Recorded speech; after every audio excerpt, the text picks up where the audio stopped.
হাতি যাতায়াতের রাস্তায় রেল লাইন। ঝাড়গ্রামে সেই ট্রেন লাইনের দুপাশে ফেন্সিং দিচ্ছে রেল, যাতে হাতি এবং ট্রেনের সংঘর্ষ এড়ানো যায়। আর এতেই আপত্তি তুলেছে বন দফতর। তাদের দাবি, ফেন্সিং এর জন্য বিপদ বাড়বে, লোকালয়ে ঢুকে পড়বে হাতি।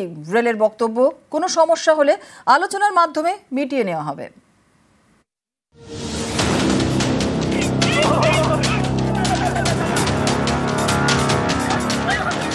ঝাড়গ্রাম জেলায় বিস্তীর্ণ এলাকা জুড়ে বনাঞ্চল।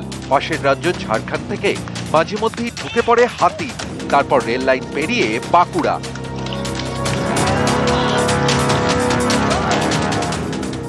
সম্প্রতি রেল লাইন পেরোনোর সময় ঝাড়গ্রামের ট্রেনের ধাক্কায় 3টি হাতির প্রাণ যায়। এই ধরনের ঘটনা রুখতে পদক্ষেপ করেছে দক্ষিণ পূর্ব রেল। ঝাড়গ্রামের রেল লাইনের দুপাশে ফেন্সিং দেওয়ার কাজ শুরু হয়েছে। এতেই আপত্তি তুলেছেন অনেকে। তাদের দাবি, হাতির যাতায়াতের ফেন্সিং থাকলে স্বাভাবিক চলাচলে বাধা তৈরি হবে, তখন বিপদ বাড়বে।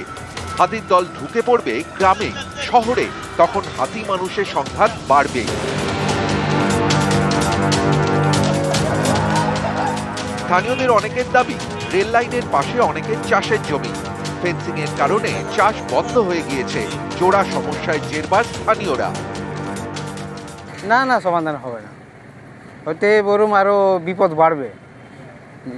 যা জমি লোক চাষ করে খাচ্ছিল সেগুলোকেও বন্ধ করে দিচ্ছে।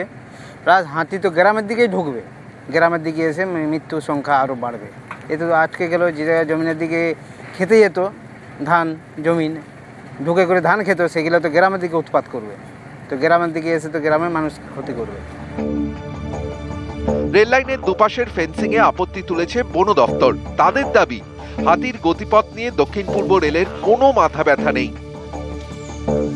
যেখানেগুলোতে ব্যারিকেড হচ্ছে, এর পার্শ্ববর্তী জায়গাতে ছোট ছোট প্রচুর গ্রাম আছে এবং তার চারিপাশে প্রচুর জঙ্গল আছে। হাতি সেক্ষেত্রে গ্রামগুলোতে গিয়ে ঢুকবে এবং সেক্ষেত্রে আমরা আমাদের ম্যানেজমেন্টের ক্ষেত্রে আমরা খুব চিন্তায় পড়েছি কিভাবে আমরা এটা সমাধান করব। তার কোনো রাস্তা এখনো পর্যন্ত আমরা খুঁজে বের করতে পারি।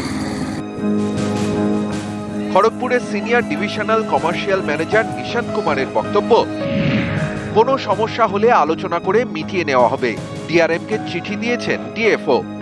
সিনিয়র সেকশনাল ইঞ্জিনিয়ারিং টিমের সাথে কথা হয়েছে, ওরা রিপোর্ট দেবে। অপারেশনাল ক্ষেত্রে আলোচনা চলছে। ঝাড়গ্রাম থেকে রাজু সিং, নিউজ 18 বাংলা।